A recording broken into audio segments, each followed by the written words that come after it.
this English lesson, we'll read a news article together so you can improve all areas of your English. You'll expand your vocabulary, learn advanced grammar, and improve your pronunciation at the same time. And this article discusses a current event. Donald Trump wants half of Canada's new bridge. Welcome back to JForrest English. Of course, I'm Jennifer. Now let's get started. Our headline, Canada built a bridge, now Trump wants half. Now, if you were to continue on, now Trump wants half, what would you say if you were using the noun? Half the bridge. You could also say half of the bridge. Now, notice two things. Let's first talk about this. Here it's a bridge because it means any, but I switched to the bridge because you want something specific. Trump wants this bridge. So it's a specific bridge. So we use all with any, the with specific. Also notice you can say half the bridge. So half directly noun, or you can add half of the bridge. So of in this case is optional, which is why I have it in parentheses. But if you use a pronoun, it, instead of the noun, the bridge, you must use of. It's not optional, it's required. You can't say half it, that's incorrect. Half of it. Let's use cake as our example. Why not? Now, here are common determiners. You could say half, none, a third, a fourth, an eighth. You can use a different determiner here, or all. Where I have parentheses, it means it's optional. Where I don't have parentheses, it means it's required. You cannot say, I ate none the cake. You must say, I ate none of the cake. I ate a third of the cake. So those are required. And when you use a pronoun, it, when you change the cake to it, of is required every time. When you're talking about entirety, it's very common to use the whole. But notice here, there's no of at all. And the comes before whole. Whole. Here is all of the cake. But in this case, it's the whole and then the noun, the whole lesson. So I hope you say, Jennifer, I promise I'll watch the whole lesson, the whole video, the whole news review. Does that describe you? Because you will learn so much if you watch the whole lesson. So put I promise, Jennifer, put I promise in the comments. And don't worry about taking these notes. I summarize everything in a free lesson PDF. You can find the link in the description. Now let's keep reading and learn about this bridge. The White House has demanded. So the White House represents the U.S. government. So the article can use the U.S. government, Trump, or the White House interchangeably to represent the official government, the White House. And notice the is required. You don't just say White House because it's unique. There's only one. And that's why we use the article, the White House. That's the official name. It's not just White House, it's the White House. The White House has demanded that Canada share authority and ownership of a new bridge connecting the two countries being Canada and the US, of course. Notice the US, the is required with US, the US. After a clear and direct call between Donald Trump and Prime Minister Mark Carney. So Prime Minister of Canada, Mark Carney. Let's look at the word demand, because sometimes you might learn a list of synonyms, words that have the same meaning, but although they may have the same meaning, they don't always have the same tone, or they're not always used in the same way. Because you can say the White House has asked, has requested, has insisted, has demanded. They are all synonyms, but their level of forcefulness is not the same. So I've ordered them from least forceful to most forceful. So demand is the most forceful. So as a parent, you might not ask your kids to clean their room, you might demand. Or as a spouse, as a boss, as a teacher, or even as a friend. And here it's in the present perfect, has demanded, because it's in the past, but there's a consequence in the present. So the consequence is, well, now Canada and the US have to have conversations, come to an agreement, work things out. So to work something out is a phrasal verb that means to resolve a conflict, disagreement, or misunderstanding. So you can say they need to work this out before they move forward, before they continue. Are you enjoying this lesson? If you are, then I want to tell you about the Finally Fluent Academy.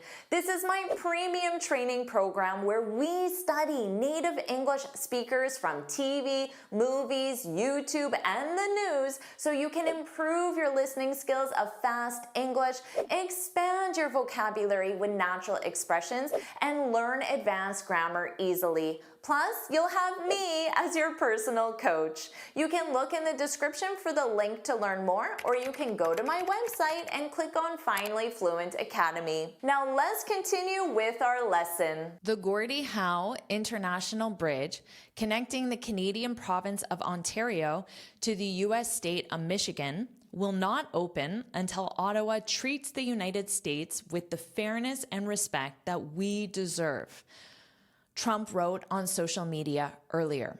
So here you see certain words in quotation marks. So that means that these specific words are verbatim. Verbatim means spoken exactly as the speaker said. So the speaker being Trump. So these are the words that came out of his mouth. That means verbatim. Let's look at this word until, because I see mistakes with this and other similar words that indicate the future, because this is in the future, but notice what verb tense is being used. It's not the future simple. It's the present simple. And of course, in this case, it's easy to indicate the present simple because there's an S on it. And that's because Ottawa is the subject, and Ottawa would be conjugated as it until it, the city of Ottawa, until it treats the United States with the fairness and respect. The future simple, of course, would be until Ottawa will treat, but that is not grammatical. I see this mainly when my students use after, before, because these indicate more of the future. So after, when, or until, when, after, before, once, you use the present simple. So I see a lot of students say after I will graduate or after I will move, but you want the present simple, after I graduate. But notice the independent clause is in the future simple. I'll look for a job. So this is I will look for a job, and then as a contraction, I'll look for a job. Now these clauses are interchangeable. So you can say, I'll look for a job after I graduate. You could also say, let me just use a different one, once I graduate. You can use once as well, once I graduate, which sounds like at the exact moment. I'll look for a job once I graduate. Once, when would be the same here. So just remember that the verb directly following after, once, until is in the present simple, but your next clause will be in the future simple.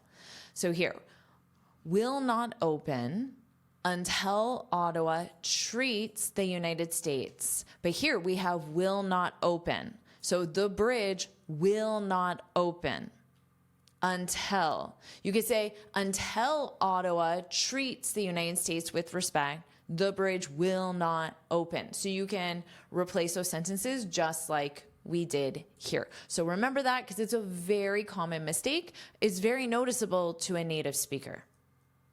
And let's review the pronunciation. And I feel like I can easily teach you the pronunciation because this is where I live. This is my city. It's the capital of Canada, and it is where all government business takes place, being the capital. So it's Ottawa.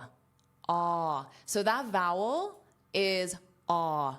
So in English, we have the saying for that vowel. A doctor will say ah. When a doctor wants you to open your mouth very wide, a doctor would say to a child, not usually an adult, say ah, because when you say ah, you open your mouth very wide. Ah, Ottawa, ah. And this is the stress syllable, so you hear it the most. Now notice this is a flap T, so it sounds like a D. Ottawa, Dawa, Dawa, Ottawa, Ottawa. Now you can say it like a native.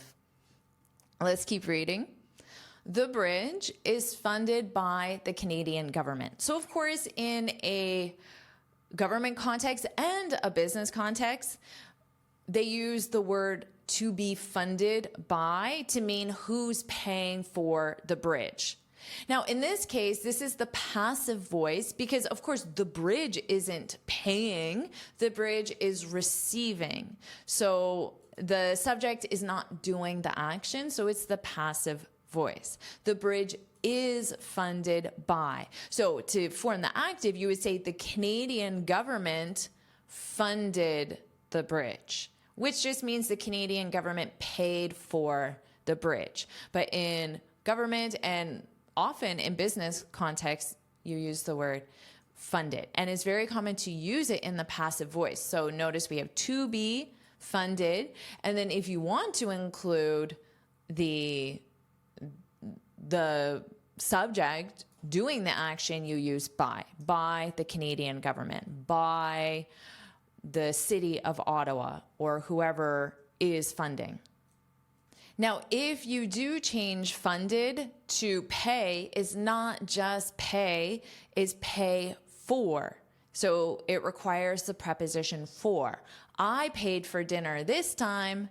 You pay for dinner next time. So you pay for something. Don't forget that preposition. The bridge is funded by the Canadian government, but will be publicly owned by both Canada and Michigan. So Michigan is the state. Construction began in 2018, but the project has been a point of contention between the countries for more than a decade. Okay, do you know what this means? A point. So you have to, when you're trying to figure out the meaning, you have to look for all the words. So a point of contention. I could argue that the verb to be would be included, to be a point of contention. So contention, the first thing you want to understand when you're learning new words is the feeling, the tone. So contention, that's negative. Contention is a point of disagreement, debate, misunderstanding, so negative emotion.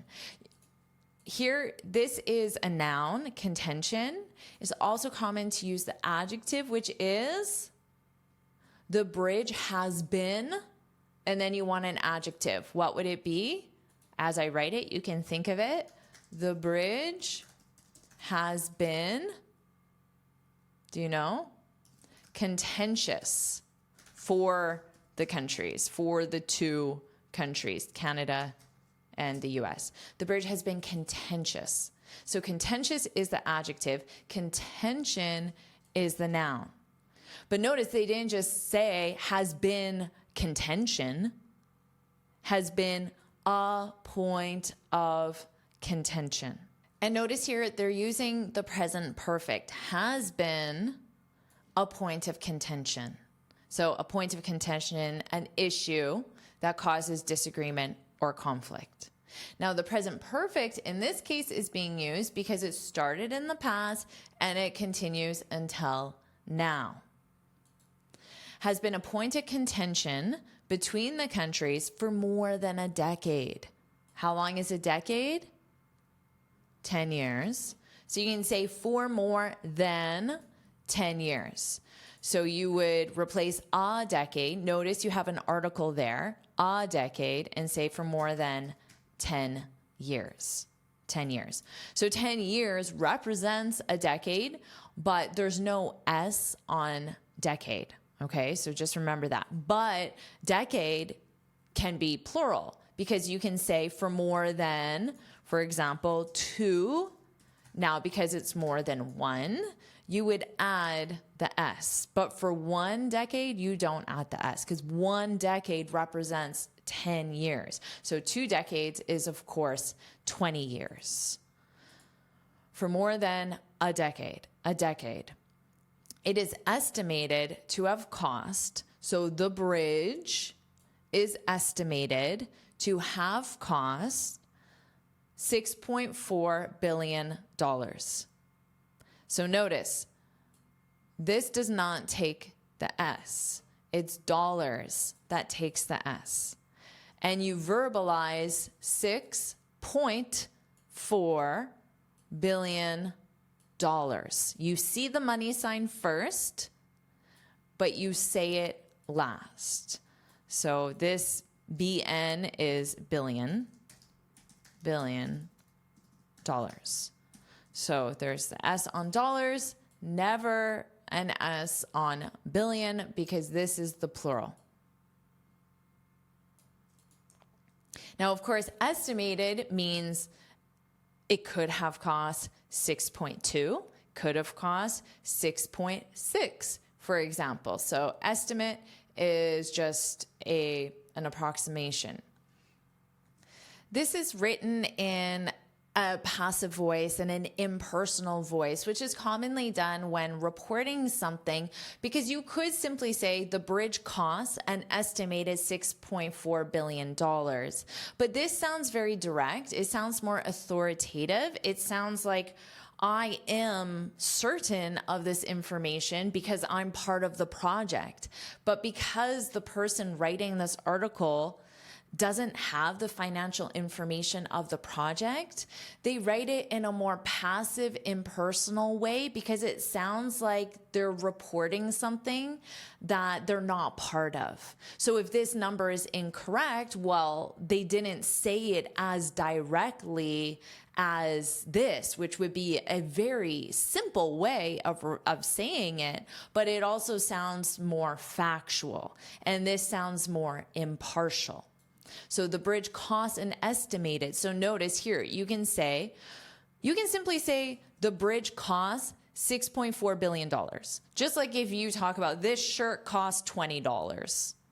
But when you add an estimated, that means it could cost a little less, it could cost a little more. But again, just remember, this is a more direct way of communicating it. And this is what you would say when you're talking about your t-shirt, your cup of coffee, your car, your house.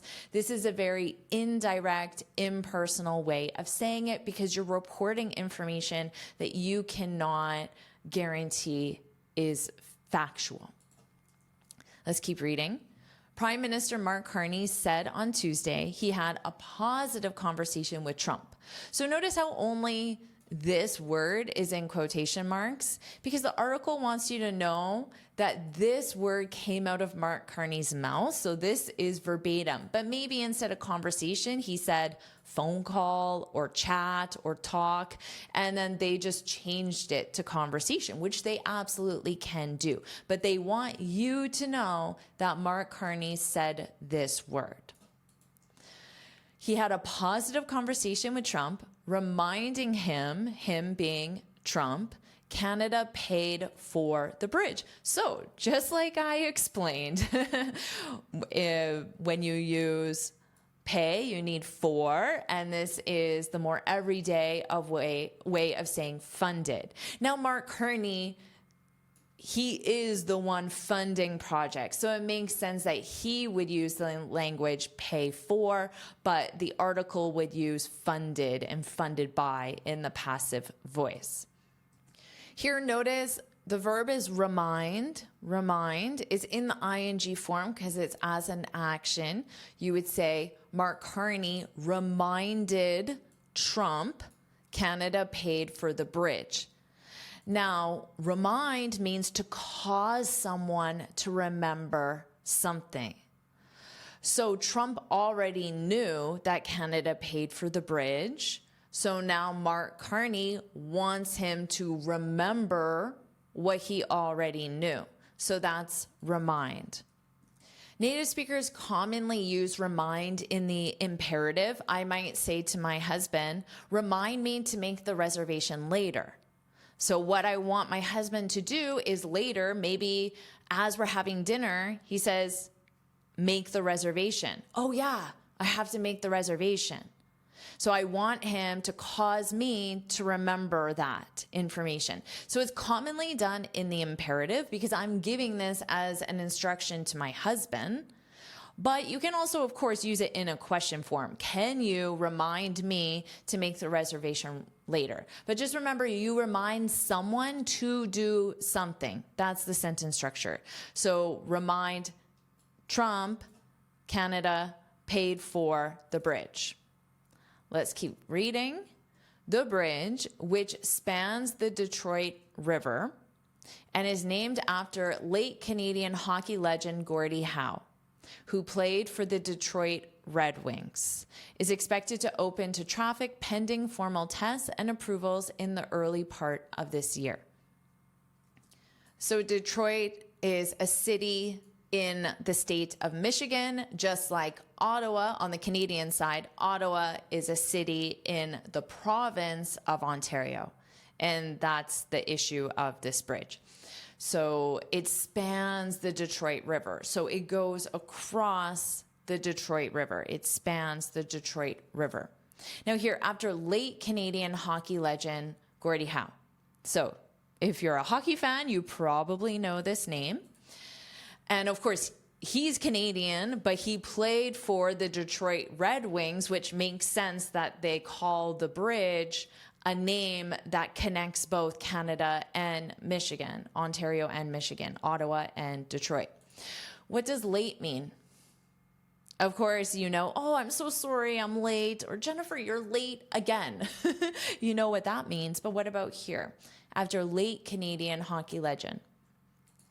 When late is before the name of the person, it means that they're deceased. So Gordie Howe is dead. He's deceased. So that's the polite way of describing someone who's no longer alive. After my late uncle, my late aunt, for example, or our late president, you can use it for anyone. So here you can use it for Gordie Howe. And notice the preposition with play. You play for and then the name of a specific team. So when you're describing your favorite athlete, assuming that athlete is part of a team, you can say the name of the athlete, Gordie Howe. Now, played because he's dead, so this was in the past, of course, played for the Detroit Red Wings, which means he belonged to this team. Okay, so I know there are probably a lot of sports fans, so make sure that you use the correct preposition here. So the name of the bridge here, the bridge is expected to open to traffic. So to open to traffic simply means that traffic, cars, any sort of vehicles on the bridge, means that they are allowed on. So you might hear the the museum is open to the public. So it's saying having something is open to, and then a noun that represents people, or in this case, vehicles. It means that they are allowed, they are permitted to use. So maybe you get to your favorite museum and they say, someone at the door says, I'm sorry, the museum isn't open to the public tonight. So they're not going to say the museum is closed, because you see people in the museum and you see people come in and out. So clearly it is not closed. But maybe there is a private event, a wedding, a fundraiser. So the museum is open, but not to you. It's not open to you. It's not open to the public. So it's closed for a private event. It's closed for a wedding. So it's very common to use this to be open to, and then a certain word that represents people, or like I said here, we have traffic. So is expected to open to traffic pending formal tests. So pending means they're waiting for these formal tests to take place, and formal tests and approvals. So they're waiting for the results of the approvals before the bridge officially opens to traffic. So again, is expected. We think it will happen, but I can't guarantee it. That is expect. Is expected to open to traffic pending until formal tests happen, until approvals happen in the early part of this year. On Monday, Michigan Senator Elisa Slotkin, a Democrat, said closing the incredibly important infrastructure project, that of course is the bridge, because a bridge is a form of infrastructure, would be awful for our state's economy. This represents the decision to close the bridge. That would be the move. The move could have serious repercussions. So a repercussion is a negative impact. So parents like to remind kids that their actions have repercussions. So if you do something, there could be a negative result because of what you do. So not studying for your test or not completing your homework will have repercussions. Not listening to your teacher will have repercussions. Parents like to remind their kids, remind someone, make their kids remember. The move could have, but here could have means it's a potential. So the senator is not saying this as fact. The senator is saying that there is the potential for serious repercussions. She said in a post on X, these are the examples of the repercussions. Remember, repercussions are negative. Higher costs for Michigan businesses, negative. Less secured supply chains, of course, negative. And ultimately, fewer jobs, of course, negative. So just remember, repercussions are negative. Reading between the lines, Trump may simply be angling for concessions from Canada. Okay, this is an idiom. Do you know what it means? Reading between the lines. This is commonly used as advice to someone. So you need to read between the lines, or just read between the lines. So let's, in a social context, let's say that you like someone and you want to ask them on a date. A date is where you go out for dinner romantically, but that person keeps saying, oh, I'm sorry, I have to work late tonight, or, ooh, I'm really busy for the next few weeks. And you keep trying to ask this person on a date and they keep telling you they're busy. So your friend might say, you need to read between the lines.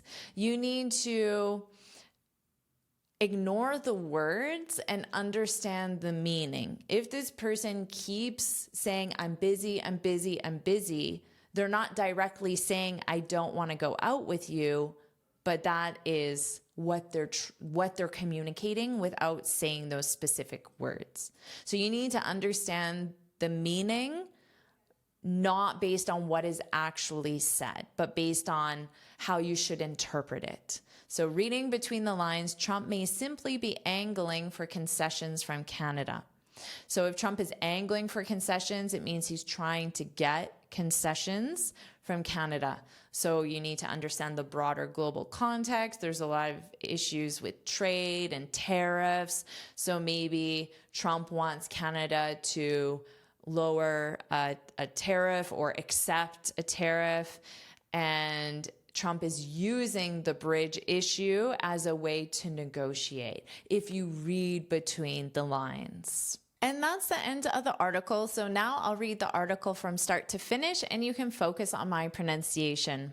Canada built a bridge. Now Trump wants half.